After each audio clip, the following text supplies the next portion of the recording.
VTV ગુજરાતી.com ની ધર્મયાત્રામાં હું doctor Mahendra પંડે આપ સૌ દર્શક મિત્રોનું હાર્દિક સ્વાગત કરું છું. જય ગણેશ.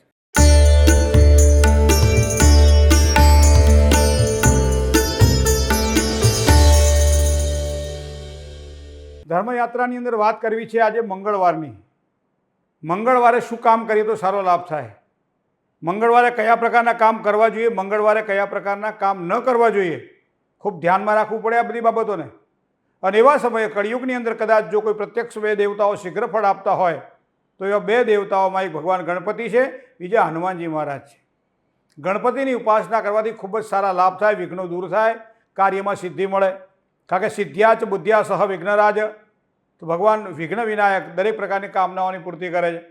સાથે સાથે હનુમાનજી મહારાજની ઉપાસના કરવાથી પણ ખૂબ જ સારો લાભ થાય. બહુ જ ટૂંકી વાત કરું, કળિયુગની અંદર સૌથી વધારે જો કોઈ જરૂરિયાત હોય તો એ નોકરીની છે. યુવાન જ્યારે ભણીને તૈયાર થાય ત્યારે એને નોકરીની જરૂર પડે.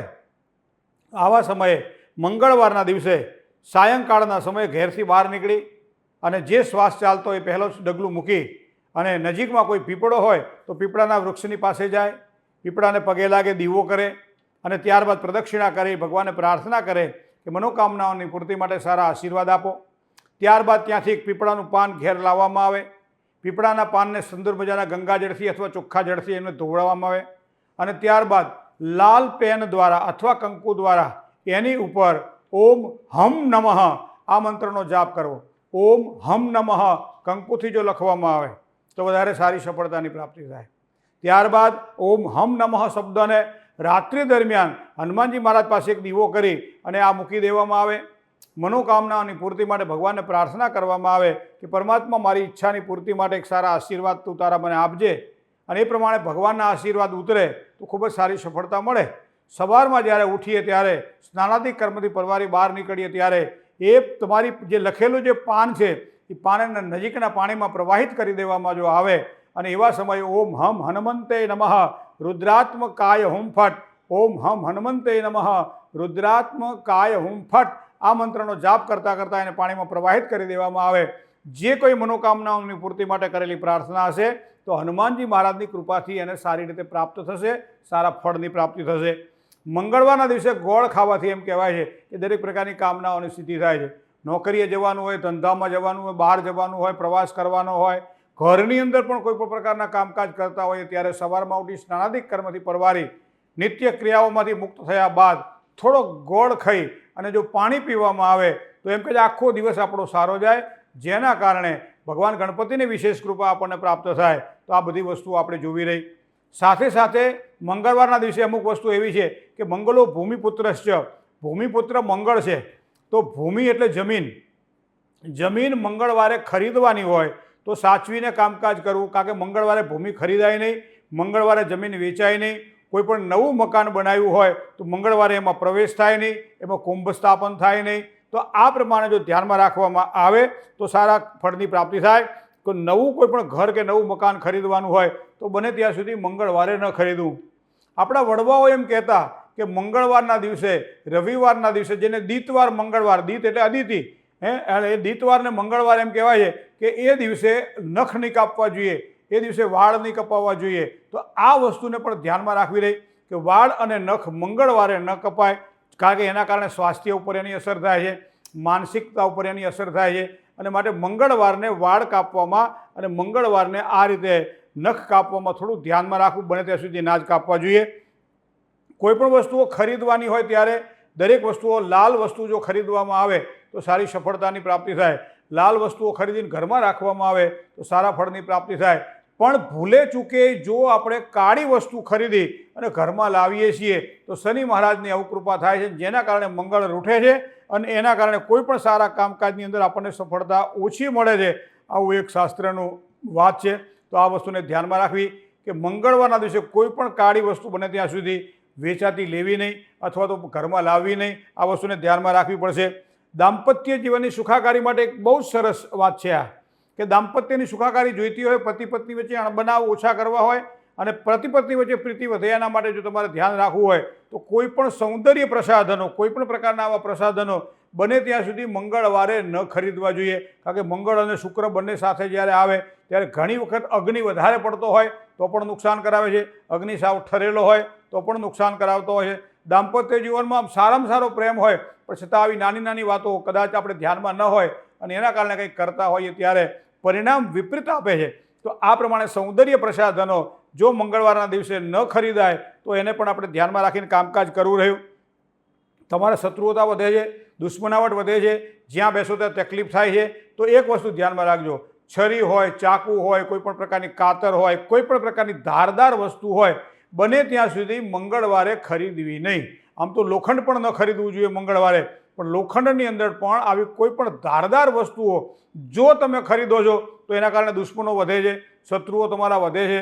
તો આ બાબતને ધ્યાનમાં રાખી અને કોઈ પણ ધારદાર વસ્તુઓ હોય, અણીવાળી વસ્તુઓ હોય, લોખંડની વસ્તુઓ કોઈ હોય, ભારેવાળી વસ્તુ હોય તો ન ખરીદવી જોઈએ. સાથે સાથે આમ કોઈ પણ કામકાજ કરતા હોય ત્યારે વિચાર કરીએ, આપણે કંઈ બુધવારે દેવું કરવું નહીં, પણ મંગળવારને પણ પ્રાધાન્ય આપવામાં આવે છે.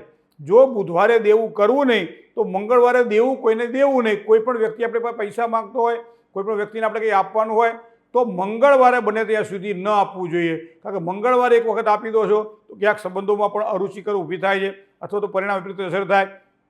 મંગળવારના દિવસે દેવું વધારવું પણ નહીં અને મંગળવારના દિવસે દેવું આપવું પણ નહીં.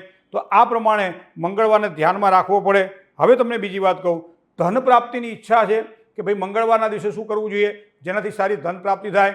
આવક ગમે એટલી હોય અને છતાંય ખર્ચાઓ વધી જતા હોય ત્યારે મંગળવારના દિવસે એક લાલ, જે આપણી પાસે વસ્ત્ર હોય, કોરું વસ્ત્ર હોવું જોઈએ. તો લાલ એક વસ્ત્ર હોય, એ વસ્ત્રની અંદરના વચ્ચેના ભાગની અંદર એક સુંદર મજાનો ઘઉંનો સાથિયો પૂરવામાં આવે. ઘઉંના સાથિયાની બાજુ ચાર ચાંદલા કરવાના છે એ મગના કરવામાં આવે અને નીચેના ભાગમાં 5 ઢગલી કરવામાં આવે અને એની પર 5 સોપારી મૂકવામાં આવે.